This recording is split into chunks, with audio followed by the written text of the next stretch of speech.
Afternoon, everyone. Buenas tardes y buen día para todos los que están participando desde Ecuador y Latinoamérica. I am Nick McCall, Chairman of Canning House, and it is my pleasure to welcome you to this webinar on the recent Ecuadorian elections. Canning House is a non-profit organization which for over 80 years has been the UK's leading forum in developing relations between the UK, Iberia, and Latin America. I personally have been greatly looking forward to this event. Ecuador is one of my favorite countries in the region and to be greatly admired for its biodiversity, stunning beauty, and of course, charming people. As many of you know, these were snap general elections that were scheduled following the invoking of muerte cruzada, in English, mutual death, a constitutional mechanism which dissolved the National Assembly on May 17, 2023. Incumbent President Guillermo Lasso was eligible for a second term, but he announced on May 18th that he would not stand. 8 candidates of diverse backgrounds competed for the presidency in this special electoral cycle. Of those candidates, 2, leftist Luisa González, backed by former President Rafael Correa, and Daniel Noboa, son of a prominent banana businessman and former presidential candidate Alvaro Noboa, will face off in a second round to take place on October 15th. González won 33.6% of the vote, while Noboa was a surprise second place with 23.4%. In addition to the presidential election, voters elected lawmakers for the country's unicameral National Assembly. The winners will govern until May 2025, when Lasso's term was meant to end originally. A national referendum on oil exploration in the Yasuni National Park and a local one on mechanical mining in the Chocó Andino area were also held on the same day, and I'm sure we'll hear more about these from our panelists. The presidential election campaign was sadly marred, though, by the assassination of anti-corruption candidate Fernando Villavicencio, though I think we can take some comfort that democratic processes prevailed despite this horrific event. It is clear, nevertheless, that the incoming administration will face significant challenges in addressing these issues and restoring a sense of safety and security to the people of Ecuador. We at Canning House will continue to monitor developments closely and keep you informed as more information becomes available. Thank you for joining us today. I hope you find this webinar informative and engaging. I'm now delighted to introduce our moderator for today, Ana Maria Roura, a journalist from the BBC World Service. Currently working as a digital video producer and editor with millions of views in different platforms, Ana Maria has experience as a main anchor, doing live progress, news editing, and assembling TV programs. She manages a team of video producers in London, Miami. Ana Maria is highly skilled covering politics and current affairs, having lived and worked as a journalist in 6 different countries in Latin America. So I believe we're in excellent hands. Over to you, Ana Maria, y muchas gracias. Thank you, Nicolas, and thank you all. And thank you, Canning House, for hosting this webinar about Ecuador in a very key moment for our country. Today, we have a great opportunity here to know more about Ecuador, a country of more than 70 million people that is living a systemic crisis in all levels: social, political, and also security. There are a lot of challenges, but it's also a country of opportunities. To talk about Ecuador, I'm going to present first of all our panelists. They are here with us. Is Paola Moncagata, Professor of Political Science, Dean of Social Science and Humanities at Universidad San Francisco in Ecuador. Thank you so much, Ana Maria and Canning House. It's a pleasure to be here with you today. Walter Spurrier, President of Spurrier Group, and he's also Director of the Political Economic Report Weekly Analysis in Ecuador.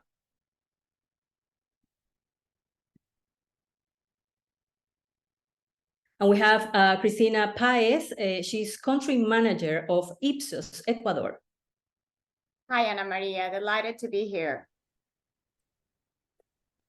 And Jose Antonio Hidalgo, he's Vice President of Cordex, the Corporation of Ecuadorian Exporters Associations. Thank you, Ana Maria. It's a pleasure for me to be here. Ecuador, as I say, is living an unprecedented security crisis. And at the same time, the country is about to elect a new government for a period of 18 months in unsnapped elections or anticipated elections triggered on May by the current president, Guillermo Lasso. The second round is on October 15, and we will talk about the candidates later on this webinar. But first, Paolo Moncagata from San Francisco University, could you please help us to understand how do we get here? Sure.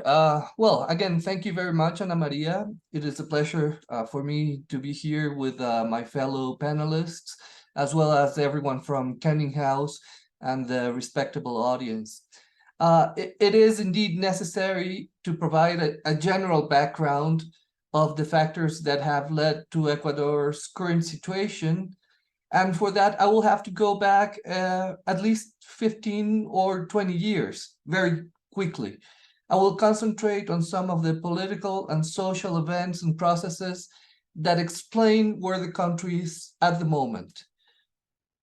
Ecuadorian politics in the last 2 decades have been characterized by the presence of a dominant figure, which is that of ex-president Rafael Correa.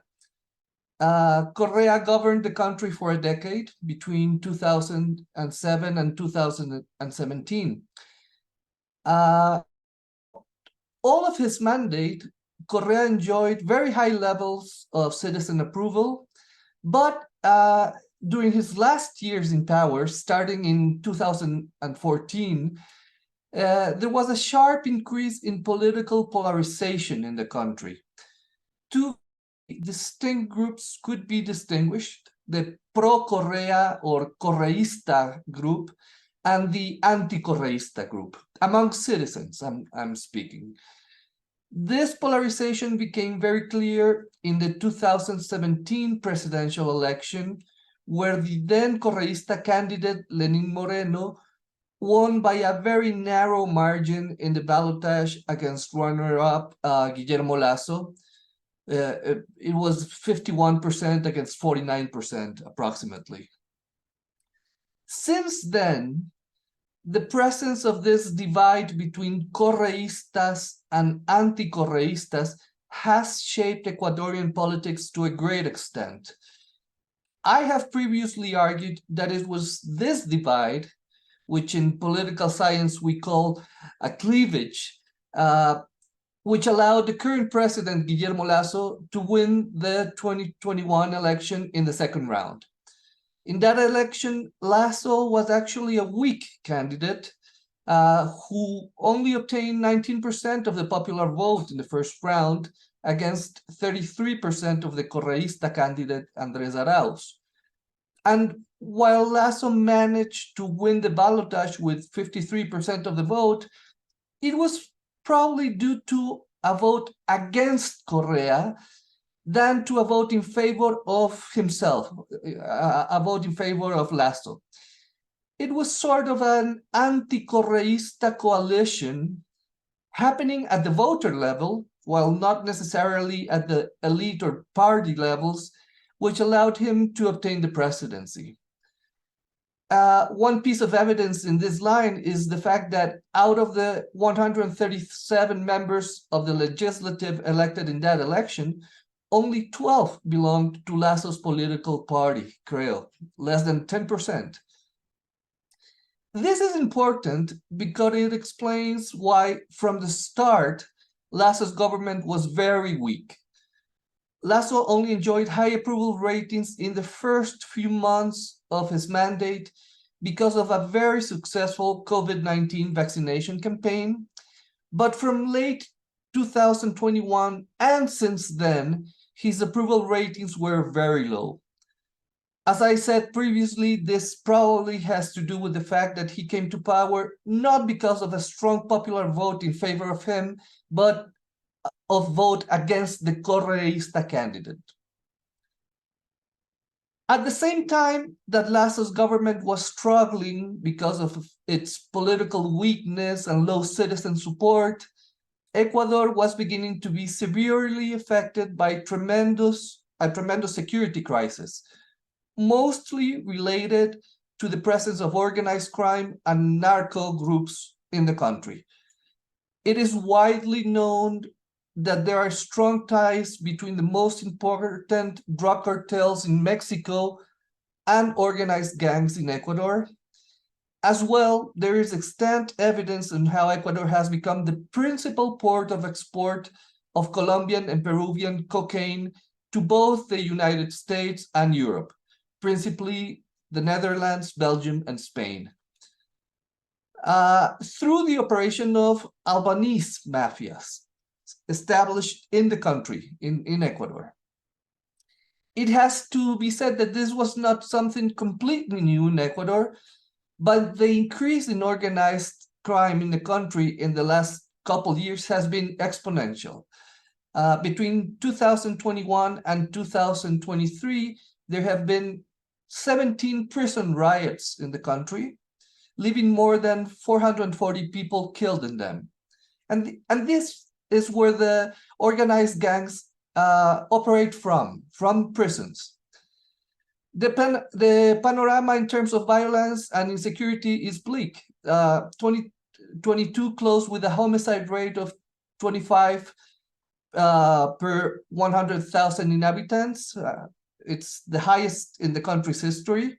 And it's a number that for the first time is above the continent's average, which is around 18 homicides per 100,000. And the outlook for 2023 looks even worse.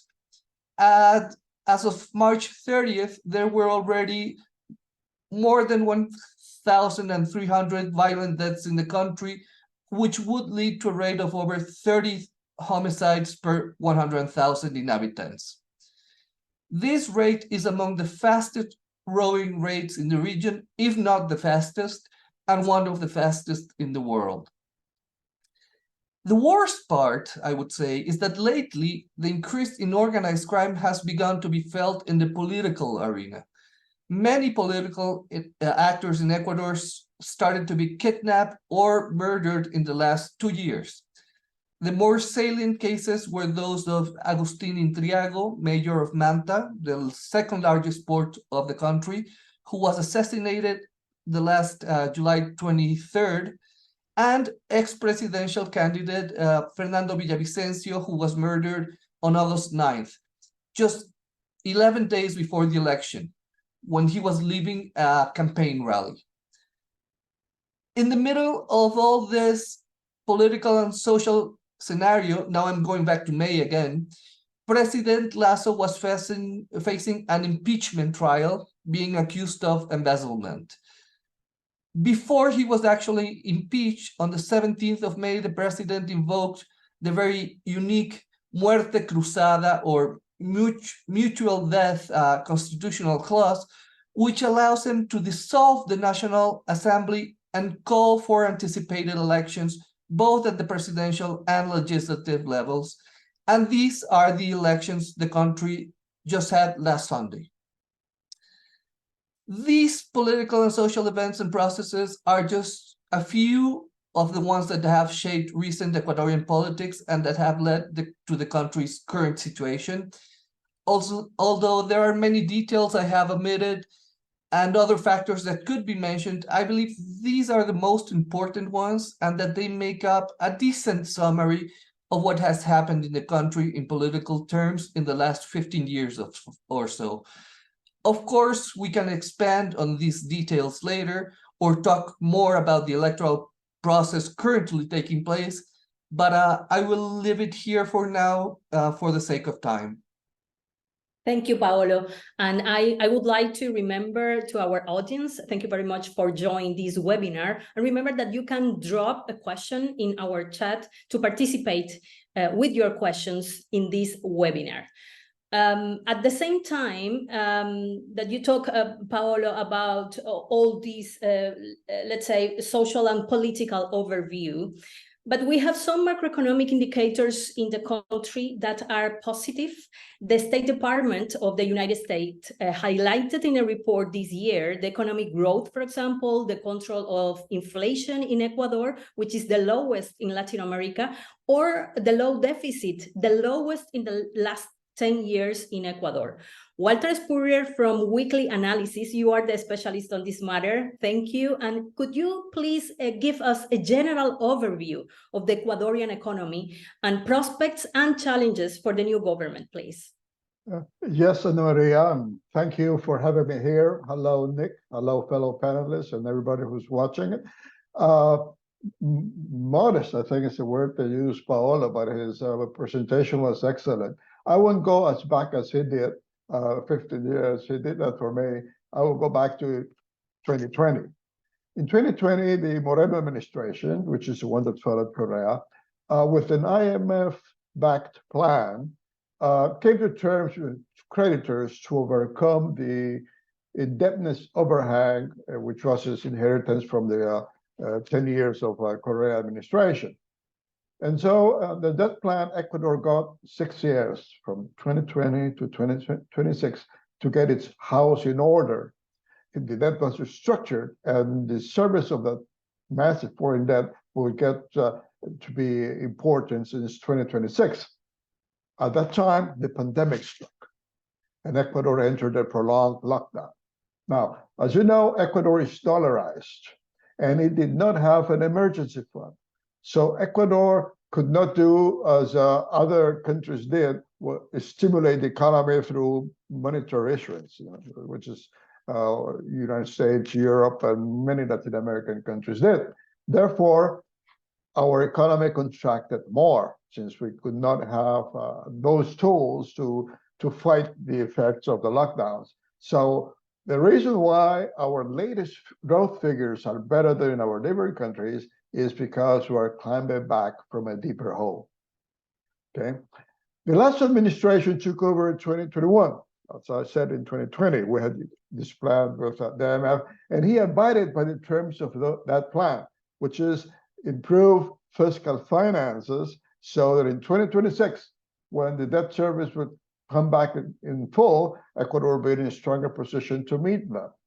But that means that in the meantime, 2021, 2022, 2023, Ecuador ends up spending more money into debt service than it gets in new disbursements.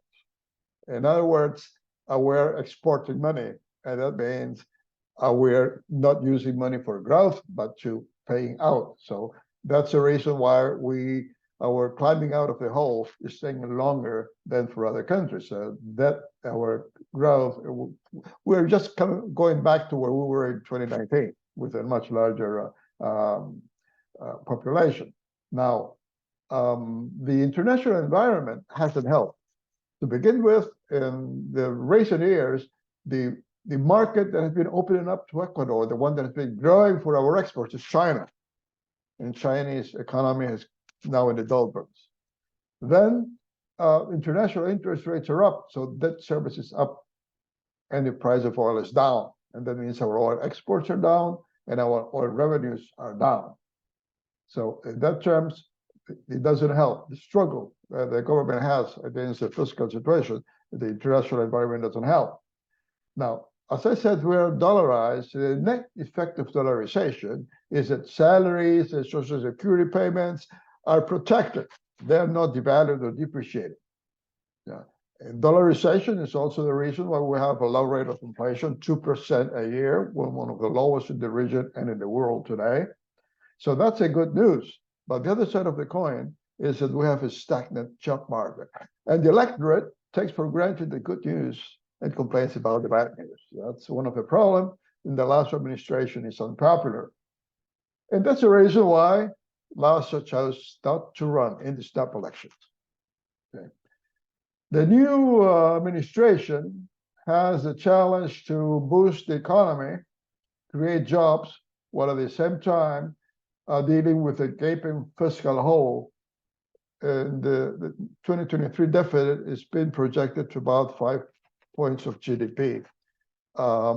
And the international community is rushing to let Ecuador now. So that's going to be pretty difficult unless the international economy perks up. But we don't see the international economy perking up right now. So the consensus about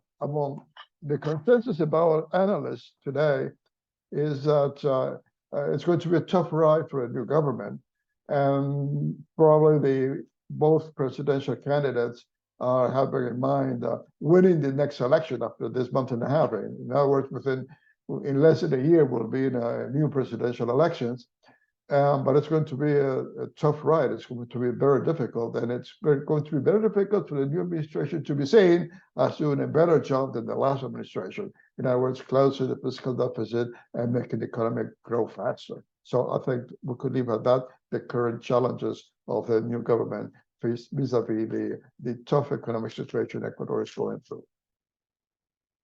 Thank you, Walter. In this scenario, Paolo and Walter just explained to us and described, we have the results of the first round of the anticipated elections with two candidates. The winner is the leftist and lawyer, Luisa Gonzalez, and the second place went for a businessman and ex-legislator, relatively new in the political landscape in Ecuador. His name is Daniel Noboa. Paolo, could you please tell us a little bit more about them? Sure. Luisa Gonzalez is the candidate nominated by the Correísta movement. She is a very loyal person to the ex-president Rafael Correa. And that is probably the main reason why they nominated her. Correísmo had already had a very bad previous experience with ex-president Lenín Moreno, who was nominated by the Correísta movement, but then turned around and gave his back on Rafael Correa in the 2017 election. She obtained 33% of the vote in this first round, which is exactly the same percentage that Andrés Arauz, the Correísta candidate, obtained in 2021.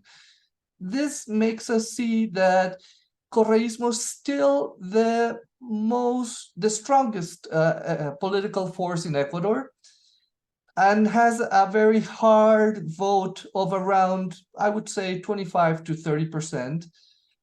But that does not allow them to win the second election, or at least it didn't allow them to win the second election in the past electoral process in 2021. By the way, I think the same is going to happen in this electoral process, but that's another story, and we can talk about that later.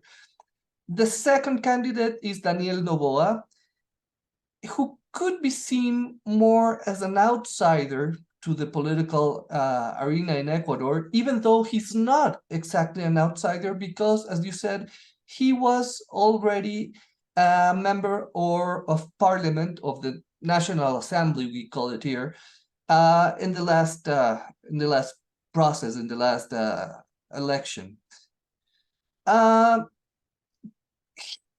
Nobody thought Daniel Noboa had any chance of reaching the second round in this electoral process. He went from numbers of around 3 or 4% of vote intention 3 weeks ago to obtaining 23% of the vote just 5 days ago. This was something nobody expected. I would have to say it's because he's this outsider who was not confronting anyone in specific, but who offered this new discourse, conciliatory to some extent, managing numbers, somehow a technocratic approach to government, and he was also very young. He is very young. He's 35 years old, and what analysts like myself are deducing is that he was able to attract the vote of a good portion of the young population in Ecuador. So I would summarize Daniel Noboa's profile as a young, fresh outsider who will be able to agglomerate all the vote that doesn't want Correísmo back in government. I will leave it there. Thank you, Paolo. And now you must be wondering, what are Ecuadorians actually looking for? What are the main concerns or problems right now for them? Let's get then Cristina Paez's perspective and data on this. She's the country manager in Ecuador for Ipsos. Cristina. Thank you, Ana Maria. First, I want to thank the Canning House team led by Nick McCall, Chair, Juan Terán, also Head of Corporate Affairs, and Susana Berruecos, Head of Policy and Public Affairs, for extending this invitation to me. It really is an absolute pleasure and honor to represent Ipsos and to be part of this panel. So let's start by trying to understand something really difficult to understand right now, which is this society's behavior in these past elections. And of course, being the head of Ipsos in Ecuador, let me please bring some data as the starting point for this conversation, from which we will be able to discern some patterns of behaviors, trends, and all of the underlying factors that influenced this surprising outcome. So for this, I want you to know that I will share some of the results we gather from a 1,200 face-to-face interview survey we conducted the week prior to the elections in order to capture not only the elections sentiment and preferences of the citizens, but the sentiments and the opinions that Ecuadorians were having during this critical period in the country. A significant aspect of this election was the dissatisfaction expressed by the Ecuadorian population towards the previous government.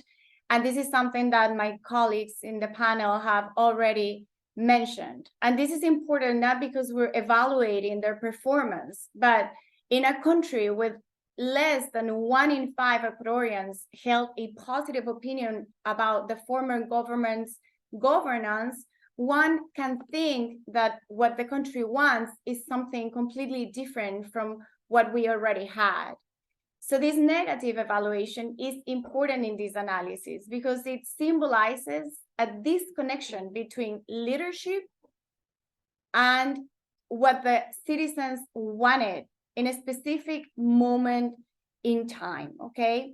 So it highlights the call for something new, for someone perceived as transparent, accountable, but more important, that this is something that is key to what happened in these past elections, with a strong leadership.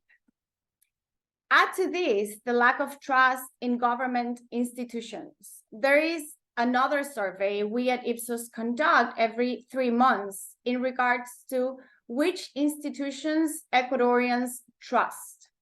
And we have in Ecuador a staggering 95% of citizens that express distrust in politicians, generally speaking, not in one politician in particular, but in the political class in Ecuador. One can come to think that the remaining 5% are indeed politicians, because it's a very, very high number. It's the highest number of all of the countries where we conduct this, and Ipsos is based in 90 countries around the world. So this, followed by 92% mistrust in the judicial system and similar percentages of mistrust in ministers, judges, and of course, the former president. So we are faced with some fragility. And this is marked by, of course, tension, uncertainty, these macroeconomic positive indicators that Walter was speaking about. The citizens don't really feel this is something that interfere with their daily lives, and they don't feel it, they don't see it. It is too far away from what they really think is going on in the country for them. So many fear that Ecuador additionally is becoming a narco state, as Paolo was mentioning, or that it already has become a failed state. And this is something that became an alarm to all of us who conduct these studies and political, economical, and social analysis, because citizens feel we are living in a failed state. Add to this the assassination of one of the candidates, Fernando Villavicencio. This had a profound impact on the campaign. This, fellow listeners, altered significantly its dynamics. We, the day after this happened, saw a dramatic change in the undecided voters. The next day, we conducted a survey, and we already saw that the preference of the running candidates had changed because the unimaginable became a reality, shaking the country to its core. Insecurity, crime stand as the primary concerns for the Ecuadorian population. Ana Maria, you were asking me about this. An astounding 80% of citizens identify these issues as the nation's biggest challenges right now, and we do not know how to get out of it. But we also need to take into account that 73% expressed deep apprehension about unemployment. So when we had one of the candidates where his promise was security, security, security, and then we had another one that said security because it will bring us to have more employment to citizens, it was a different speech that resonated more with what the citizens were looking for in that moment. So we also did some research on what the ideal candidate would be like.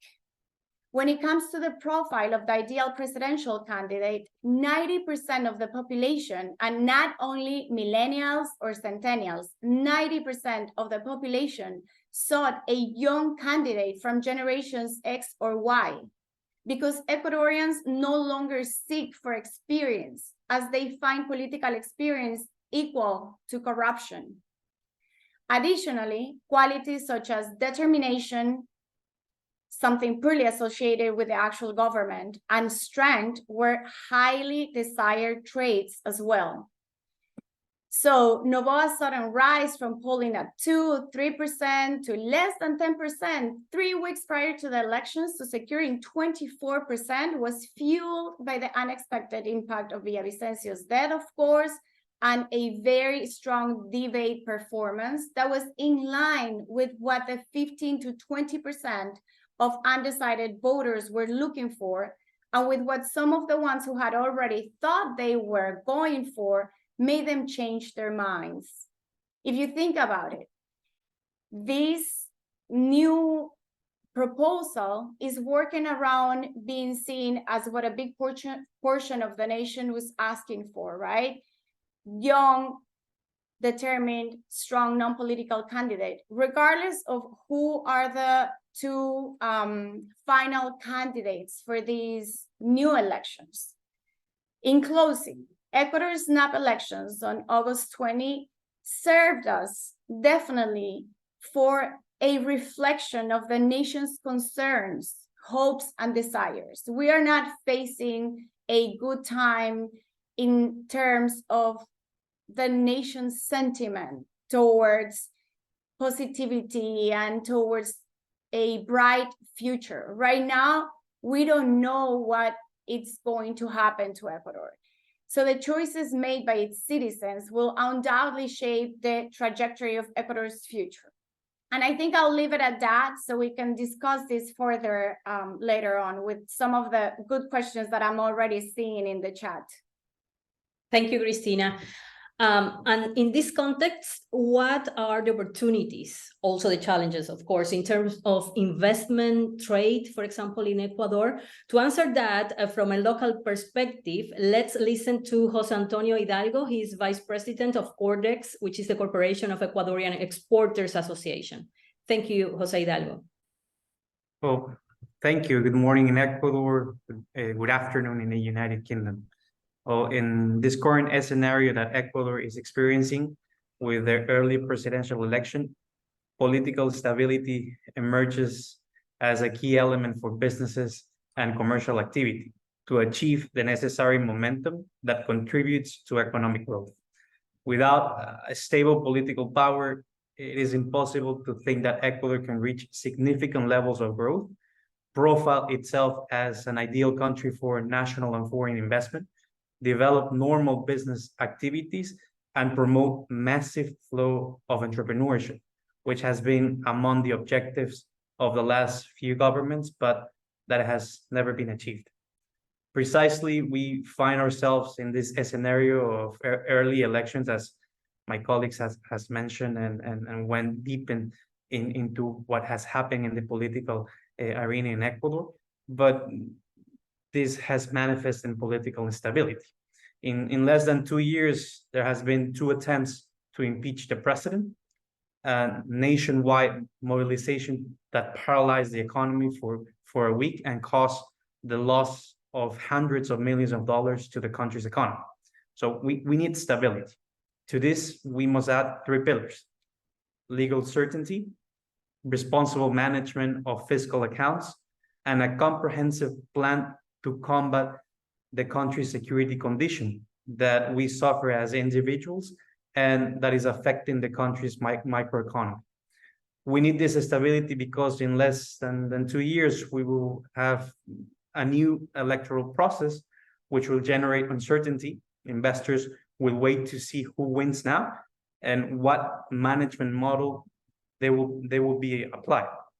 So in our case, as producing sector, this instability has meant that in 2 years, we had 4 Ministers of Agriculture who, although we have worked actively with them, needed to become familiar with the priority issue of the sector, disrupting the smooth development of key policies, as, for example, going specifically within the banana sector. This political instability has prevented a new banana law, whose treatment has not been progressed by many years now, and which is necessary for the sector to have dynamic activity according to the current international market circumstances, allowing research and growth throughout the chain. Therefore, there is no time for confrontations and new instabilities. There are urgent problems and others that are new. I'm referring to the presence of the El Niño phenomenon, which according to the expectations will be present in our country, and with greater intensity in our main production areas, representing a little bit more than 90% of the production for exporting. Instability is bringing us other difficulties. The government, together with the productive sector, deploy intense activity to negotiate and approve free trade agreements, which are necessary in a world economy which is in danger of entering into a recession. Agreements were signed with Costa Rica, China, the negotiation round with South Korea was completed, and a bill is being processed in the US Senate to allow Ecuador to benefit from tariff exemptions. But the Ecuadorian Constitutional Court did not approve the treaty with Costa Rica and asked for it to be renegotiated. So we hope this doesn't happen, especially with China, which for the banana sector and other productive sector is vital, because it's a market of hundreds of millions of consumers, where banana pays a 10% tariff, where there are 2 strong competitors now, Vietnam and Cambodia, which have displaced us from 2nd supplier to 4th supplier in the banana sector. So banana represents nearly 2% of Ecuador's annual GDP. An idea of the significance and importance of our activity is that in the period of greatest exportation, which will coincide with the strongest part of El Niño, December and March, an average of 6,000 containers are mobilized weekly, which involves a whole chain of parallel industries and logistics.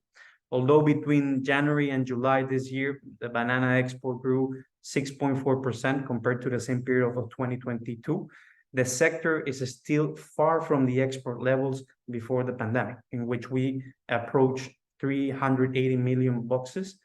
And this increase has been achieved despite different difficulties: pandemic, logistic crisis, Russia-Ukraine war, rising prices of production and export inputs, low prices in international markets, and also due to the challenges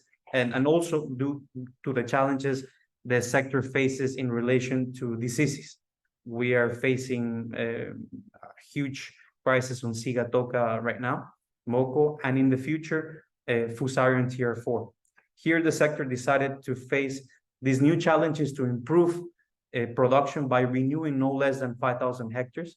So a more active management by the state is needed to accompany and support the banana sector and other productive sectors. So in these 2 months of a campaign, the sector met with 3 presidential candidates to whom we presented solutions to improve the sector. In addition to the need of the new banana law, the signing of new trade agreements, concrete support to face the effects that the intense presence of El Niño phenomenon will leave. We have also presented and will do so to the 2 finalist candidates who we will invite and express our needs as productive sectors, which are in a few points: definition of permanent state policies in support of the sector, update the tax regime to alleviate the tax burden and have liquidity that will be much needed in the coming months to face El Niño. For example, apply tax rollback to export, which was approved by law, but it hasn't been applied by the government. Our commitment to cooperate with strategies against security threats on farms, against workers, owners, and against cargo mobilization, as well as cargo contamination with drugs. All efforts cost us around $200 per container, plus the container scanning cargo that is going to be applied to our export once they are installed. Modernize the labor code to improve competitiveness in the international market. The European and North American consumer wants a fruit of high quality, but continue paying low prices. So for this, we need share responsibility on sustainability, promotion of investment and development of the application of new energy technologies that allows us greater productivity, cost reduction, and improvement in competitiveness, elimination of procedures that increase costs and time to ship our fruit. Here we propose 100% digitalization to fight informality, joint promotion activities of bananas in the world market, especially in China, where government support on promotion activity is necessary. Apart from all this, it is necessary for the government and the productive sector to undertake agendas that benefit the country. Both the public and the private sector need to promote in all markets the effort that we are making as a country to ensure sustainability of food production in all its elements. As a country and as a sector, we're highly committed to incorporating more hectares with certifications to ensure the traceability, safety, and the quality of our products. For more than a decade, we have been complying with the payment of a decent salary or living wage. This must be done because it is the strength of the Ecuadorian productivity sector. Dear panelists, Madam Moderator, Mr. McCall, the coming months will be decisive for Ecuador, not only because of the October 2023 elections, but because of the work that we hope as a sector that the president will do together with the National Assembly to pass laws to boost the country's economy and also security laws. There is no time for useless confrontations because it will mean continuing to paralyze Ecuador. And if new scenarios of instability occur again, be sure that the guilds of the productive sector will be there to maintain and insist on a competitive agendas and contribute as we have always done to the stability of the country. Thank you very much. Thank you, Jose Antonio Hidalgo from Cordex. Let's just start to answer some questions from the audience. We have a few of them. Can Ecuador improve its dire security situation without resorting to heavy-handed and questionably legal tactics like Bukele in El Salvador? One member of our audience asked, while still preserving political rights and civil liberties? Who would like to answer this question? Well, I think several of us could answer. I will give the first answer is that's the $1 million question. It's Bukele has been around in this election in the sense that one of the candidates, which is Jean Topic, clearly gave the image of somebody who would be could have a very hard line against delinquency, against crime. In his record, he has been a member of the Foreign Legion, and he has a security company. And for a while, he was likely second place in the election, but at the last minute he fell and ended up fourth. It's then another candidate which leading in polls at the beginning of the election, which is Sonnenhosner. He has a Bukele advisor as his personal advisor, or didn't make such a strong presentation, such as the one of made by Topic. But in Ecuador, we have a very strong constitutional court.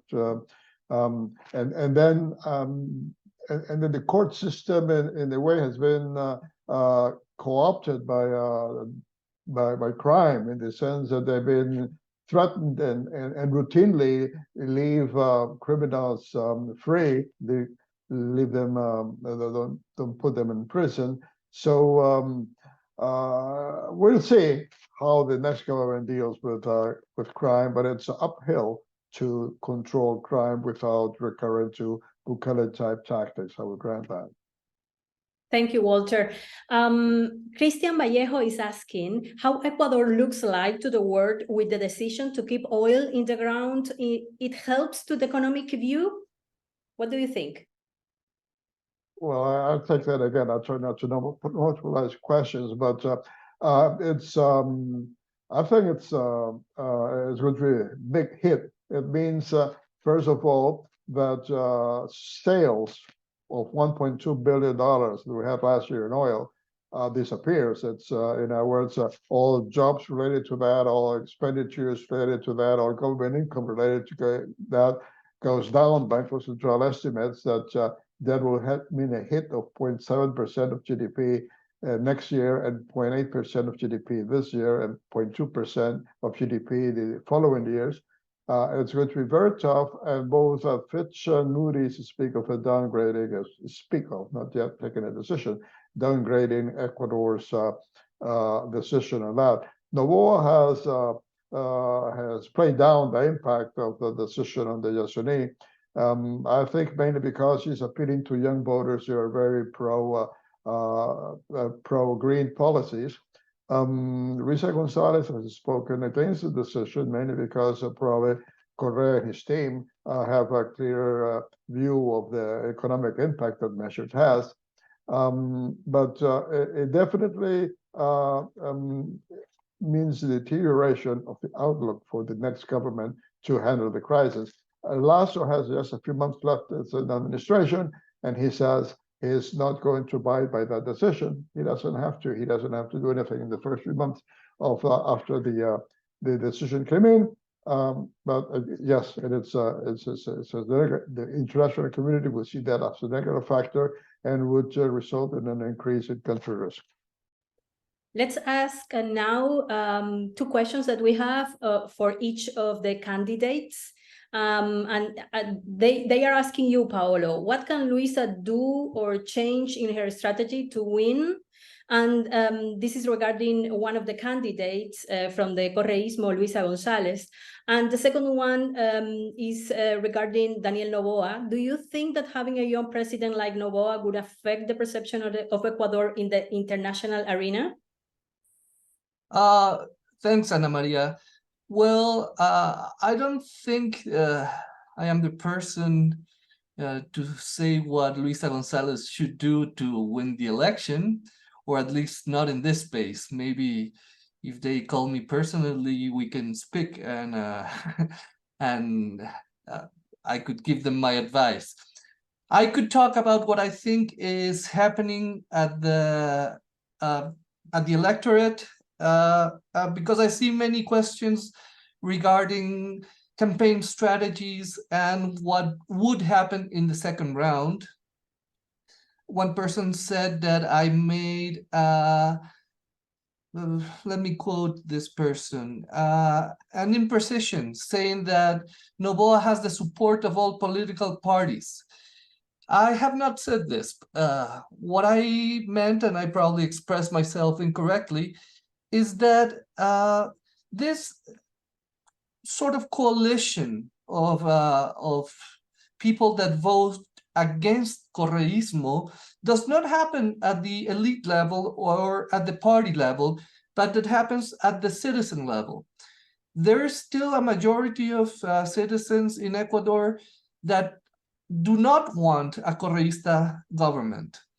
And many analysts coincide in that whoever was the person that passed to the second round would have an advantage over the Correísta candidate, as did Guillermo Lasso in the last election in 2021.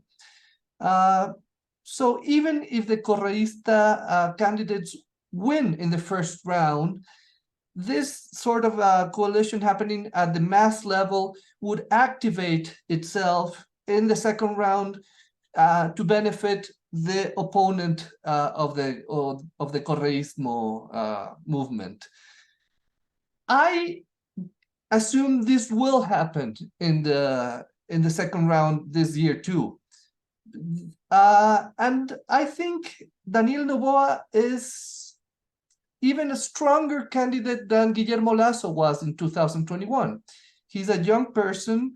He's an outsider in some sense, and we have, for this, we have to rely on what the Ecuadorian political culture is like, and we are very prone to voting for fresh faces and new candidates that will save the country in some sense, that do not belong to traditional politics. And even if Daniel Noboa was already a member of the assembly and has been supported by the movement of Lenín Moreno, this is true, he's still seen as a fresh face, as an entrepreneur. So I think seeing him as a strong candidate, with a solid narrative, with the support of his father's millionaire wallet to campaign, plus the fact that many people in Ecuador do not want to vote for Correísmo, will make it relatively easy in Ecuador for him to win in the second round. Now, having said this, anything can happen in Ecuador. We have seen that in this election, things shifted very quickly in 10 or 14 days. So I would not want to bet on any candidate because I have lost all bets thus far. Many people are asking why Jan Topic didn't reach the second round, and that's a bet I would have lost. I thought Jan Topic would be the candidate that reached the second round, but I wouldn't want to bet, but I think it would be safer to say that Daniel Noboa has more opportunities to win the presidency than Luisa González. Thank you, Paolo. And actually, Cristina, I would to pass the question for you from the audience. Why the candidate Jan Topic, do you have the data? What happened with him? Why he didn't make it to the second round? If you have any answer to this in your data. Yes, what we saw from the research we conducted during the weeks prior to the election was that there were two probable outsiders.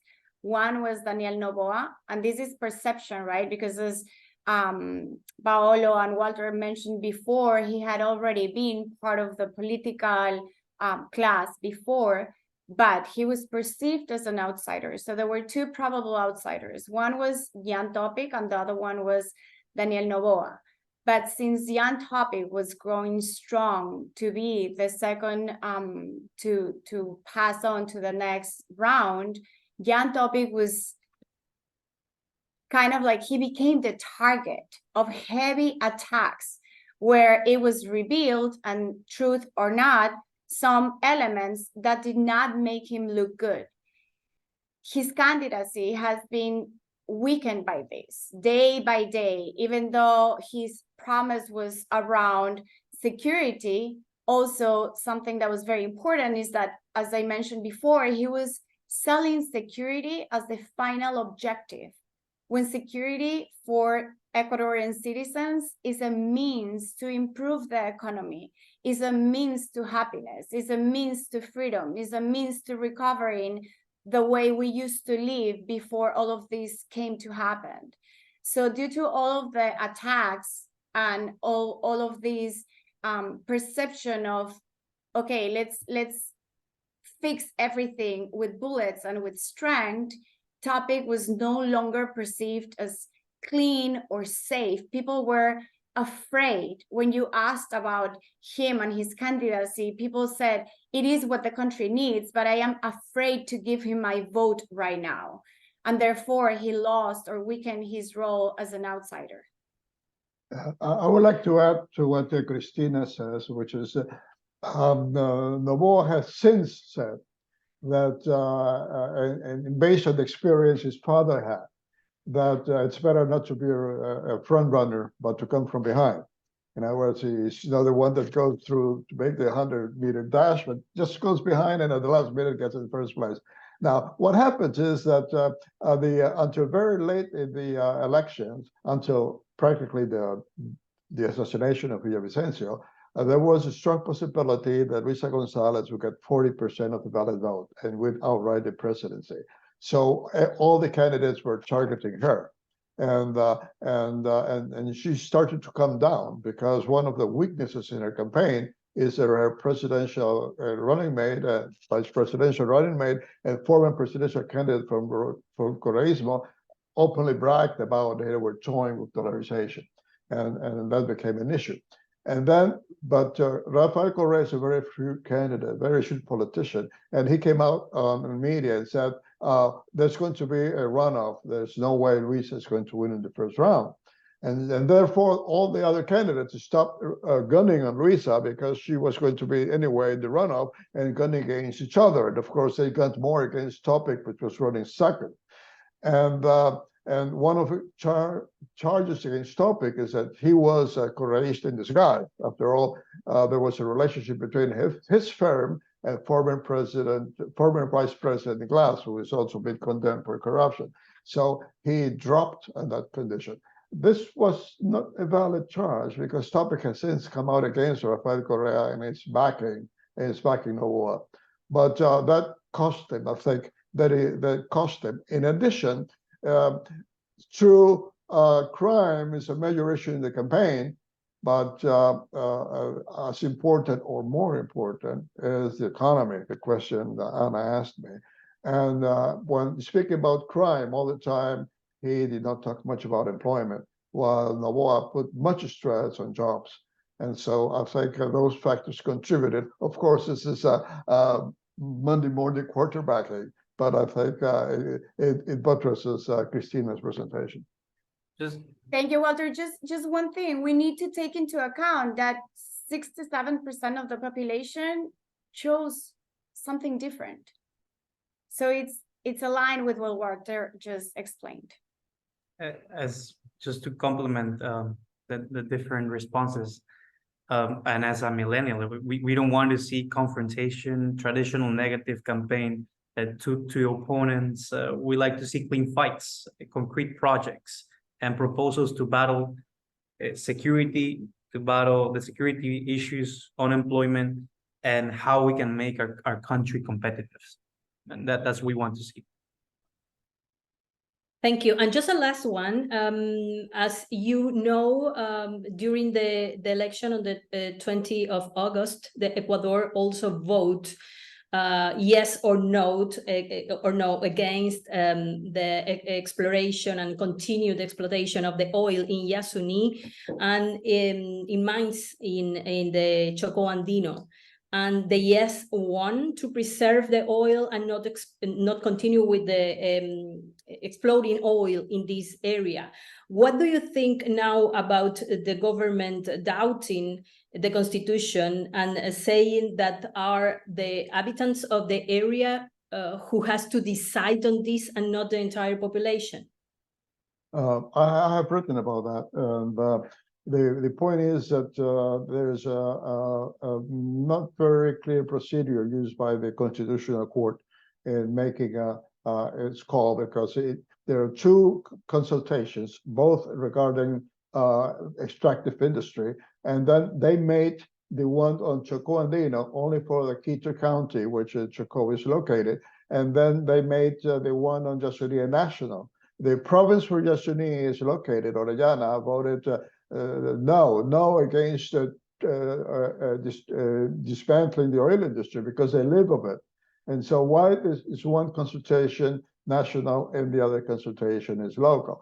And second, the Chocó Andino consultation was made non-retroactive. In other words, the companies already operating were not going to be affected. And suddenly they want to make the one on Yasuní retroactive. In other words, dismantling the industry placed there, and Ecuador, Petroecuador is going to have to pay indemnities to the contractors, and lastly, the court. The question placed by the court was whether they have to dismantle and leave oil below the ground, below the underground, Well, there's no oil below the underground. It's in the underground. It's a technical issue. So really, they made terrible mistakes regarding the question. And I remember the Lasso government is leaving power within a few months. So whatever they say is really not important. It's just they're not going to abide by it. It will be the next government, the ones who will have to abide by it. And we'll see that in the case of the law, he would abide it. In the case of Luisa Atling, they probably challenge it. The date of the election, thousands of migrants, people that don't live in Ecuador, couldn't vote. And there is people in the audience asking about what do you think about if they would be able to, there is a process to repeat the vote for these persons that couldn't vote on that day. Yes, I heard there were questionings about vote in other countries in the date of the election. And although it seems that there were problems with the systems in the telematic vote, it would be absurd to repeat the election for those people at this point in time, knowing the results of the election now. So I think that what we have to do as citizens is to demand from the Consejo, from the National Electoral Council, that this will not happen again in the second round or in any other election in the future. But we cannot reestablish an electoral process just for a small percentage, a very small percentage of the population, even though there were clear problems for the telematic vote in the first round. I don't know, Ana Maria, if I have a minute to refer to one previous question that was made in the panel. Yes, what do you think if we, each one of us can have kind of a wrap up to put an end to this webinar? Sure. Go ahead, Paolo. Okay, I want to refer to the question if that someone made, if Ecuador can improve its security situation without resorting to heavy-handed and questionably legal tactics, like the Bukele type of government. I would say that it is a very difficult question. If we want answers and solutions to this, it will have to be in the long run, nothing very specific in the short term. I'm afraid that if we want something that will work in the short term, it will have to be with a strengthening of the state. But I would like to take advantage of this international forum to say that it is time that we start discussing at the international level to have a real informed, serious discussion about the legalization of drugs in the world. This is what is really affecting countries like Ecuador, Colombia, Peru, and others in terms of security. Because what is actually going on here is that the growth in demand of cocaine, specifically in the US and Europe, is affecting our national securities in states like ours.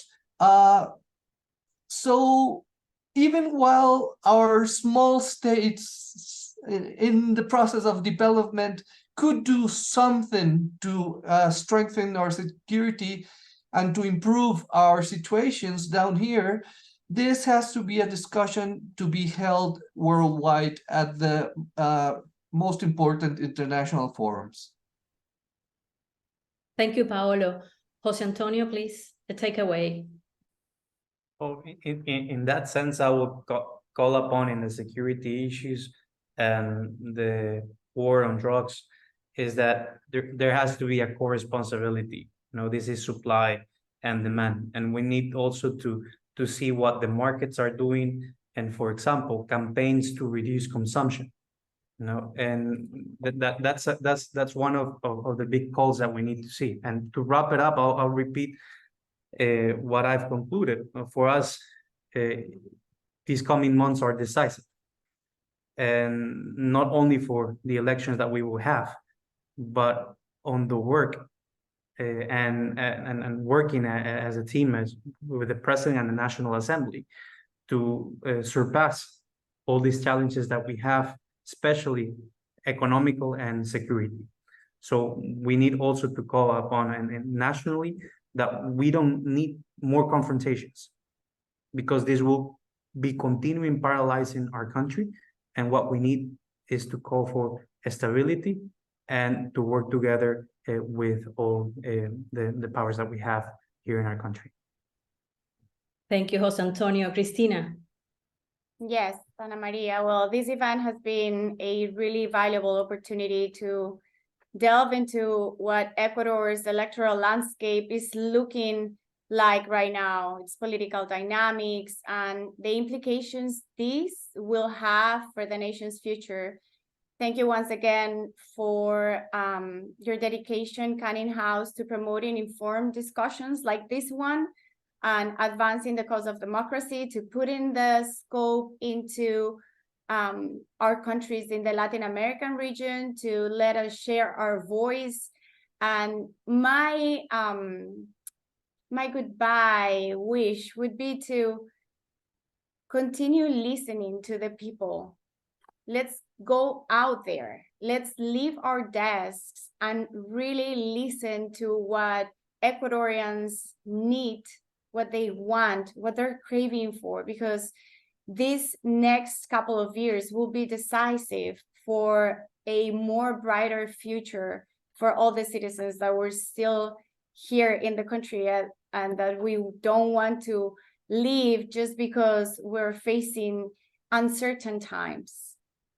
Thank you, Ana Maria. Thank you, Cristina. Walter? Yes, Ana Maria, two short things. One is a question we didn't answer there, which is what was Novoa's relationship with Russia, with its ideological or economic?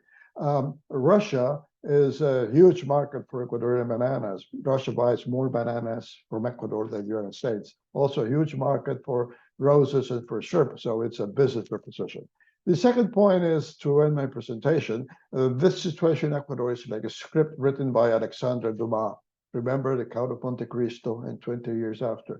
17 years ago, the front runner in the election was Alvaro Novoa, represented the traditional the president, candidate for president before the traditional forces. He won the first round and faced in the second round a dark horse, a young economist that brought new ideas and defeated him, which was Rafael Correa.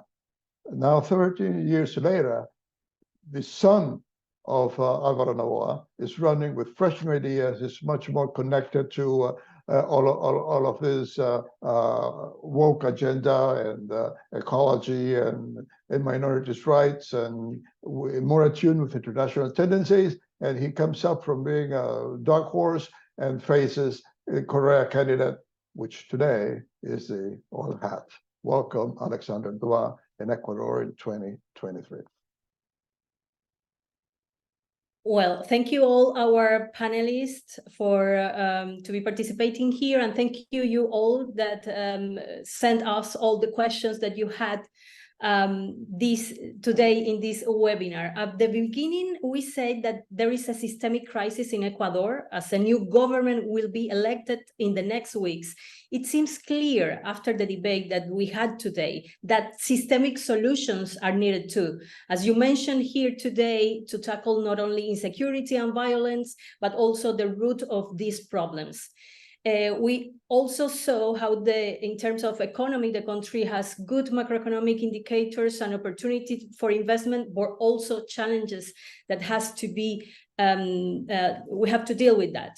And thank you all for the interest in this webinar. Thank you, the panelists, and thank you, Canning House, for hosting this analysis about Ecuador in a very key moment of its history. Goodbye.